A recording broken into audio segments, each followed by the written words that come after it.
Bonjour à tous! Explication de la correction de l'activité 14. Alors, dans cette activité, on essaie de mettre en évidence la production de matière des êtres vivants.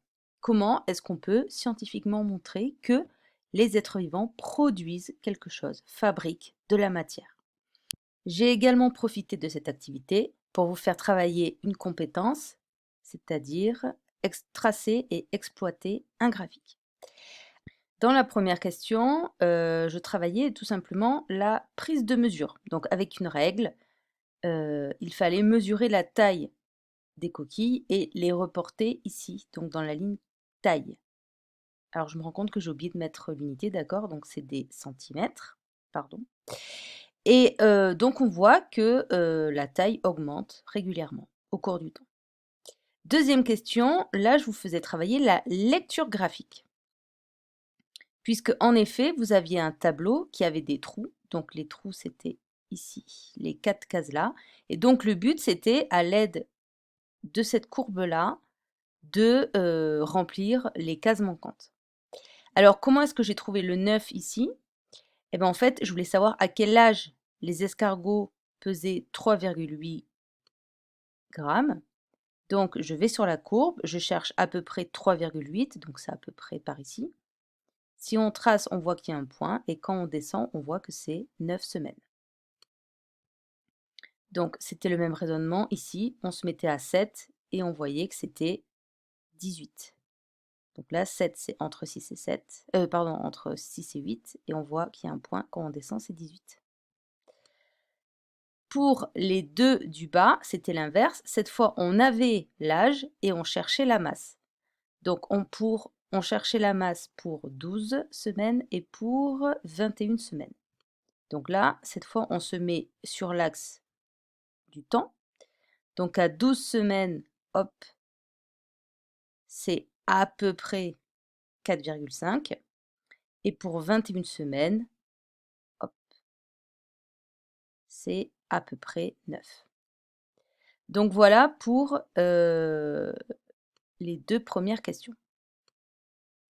Troisième question, d'après le document 2, qu'est-ce qui conditionne la prise de poids? Alors là, le document 2, donc c'est celui-là, on vous dit que des expériences ont été faites avec des escargots.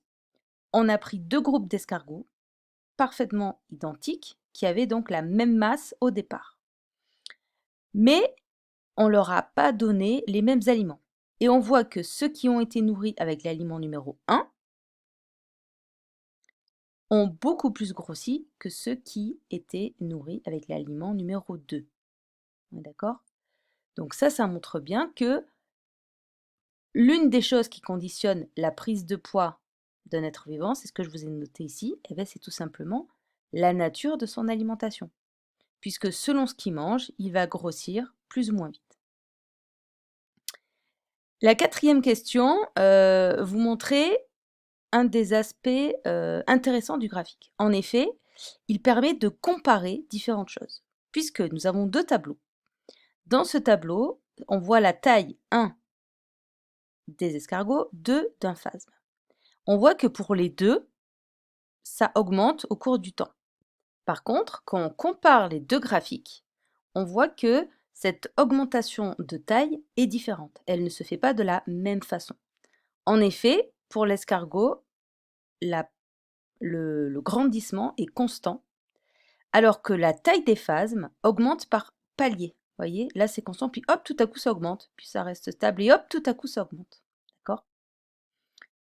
Donc, elle ne se fait pas de la même façon. Alors pourquoi cette différence de croissance? Eh bien, tout simplement parce que les phasmes, vous le savez, ce sont des arthropodes. Ils ont donc une carapace articulée qui recouvre tout leur corps. Et du coup, cette carapace les empêche de grandir. Imaginez un chevalier dans une armure. Vous êtes d'accord que l'armure va empêcher le chevalier de grandir. Et donc, le phasme ne peut grandir que quand il se débarrasse de sa carapace, donc avant que la nouvelle se solidifie, c'est là qu'il grandit. L'escargot, au contraire, alors oui, il a une coquille, mais vous êtes d'accord que l'escargot, l'animal en lui-même, il sort de sa coquille, donc là, la croissance n'est pas du tout gênée, et il peut grandir tous les jours un petit peu. Donc voilà pour cette activité. Donc qu'est-ce qu'il fallait retenir? Donc comment est-ce qu'on montre qu'il y a fabrication de matière? Tout simplement parce que la taille et la masse des êtres vivants changent et elle augmente.